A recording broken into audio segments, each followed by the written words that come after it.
আসসালামু আলাইকুম। সবাই কেমন আছেন? আশা করি সবাই অনেক ভালো আছেন। আজকে আমি তৈরি করব ব্রয়লার মুরগির মাংস ভুনা।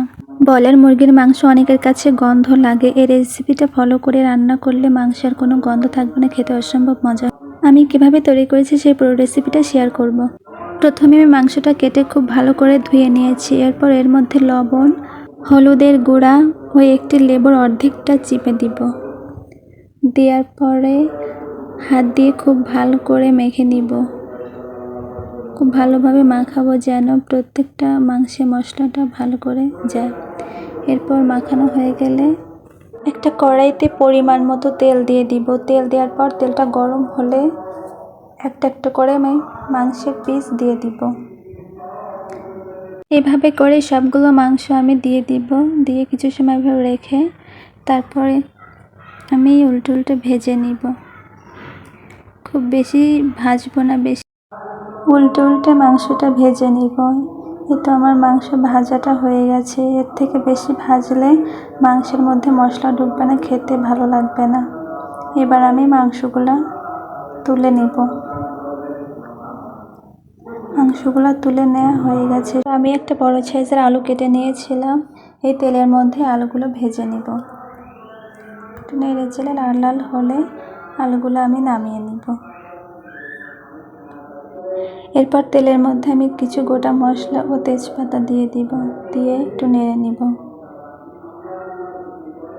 এরপর কিছু মরিচ কুচি ও পেঁয়াজ কুচি দিব। দিয়ে কিছু সময় একটু ভেজে নিব। নেওয়ার পরে আমি বাটা মশলাগুলো দিয়ে দেবো এক এক করে। পেঁয়াজ বাটা, রসুন বাটা, আদা বাটা ও জিরা বাটা দিয়ে দিব। দিয়ে একটু বাটা মশলাগুলো একটু কষিয়ে নিব। নেওয়ার পরে আমি এখানে গুঁড়া মশলা দিয়ে দিব। লাল মরিচের গুঁড়া পরিমাণ মতো, হলুদের গুঁড়া পরিমাণ মতো, লবণ পরিমাণ মতো ও ধনিয়া গুঁড়া দিয়ে দিব। দিয়ে একটু নেড়ে এরপরে এখানে আমি একটা টমেটো পেস্ট করে দিব। দেওয়ার পরে একটু নেড়ে কষিয়ে নিব।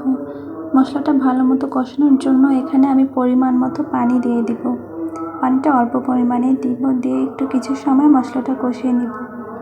মশলাটা কষানো হয়ে গেছে। এখানে আমি এরপরে ভেজে রাখা মাংস ও আলুগুলো দিয়ে দিব। দিয়ে একটু নেড়ে উল্টিয়ে নেড়ে দিব ভালোভাবে নেড়ে দিতে হবে যেন প্রতিটা মাংসের গায়ে মশলাগুলো খুব ভালোভাবে লাগে। মাংসগুলো সিদ্ধ হওয়ার জন্য আমি এখন ঢাকনা দিয়ে দিব। ঢাকনা দিয়ে 5 মিনিটের জন্য রেখে দিব। 5 মিনিট পর ঢাকনা খুলে নিব। এরপর আমি আবার একটু নেড়ে মাংসগুলো উল্টিয়ে দিব। উল্টিয়ে দেওয়া হয়ে গেলে আবার ঢেকে দিব। মাংসটা খুব ভালো করে কষাতে হবে। মাংসটা যত ভালো মতো কষাবেন মাংসের স্বাদটা তত ভালো হবে। এরপর মাংসটা কষানো হয়ে গেলে আমি এখানে পরিমাণ মতো পানি দিয়ে দিব। পানিটা আমি এখানে অল্প পরিমাণেই দিয়েছি, বেশি পানি দিব না। আমি তরকারিতে বেশি ঝোল রাখবো না। এভাবে করে চুলাটা মিডিয়াম আছে 5 মিনিট চুলার উপর রেখে দিব মাংসটা। 5 মিনিট পর দেখতে পাচ্ছি তরকারিতে বলক এসে গেছে। এবার একটু নেড়ে দিব। নেড়ে আরও কিছু সময় এভাবে চুলার উপর রেখে দিব।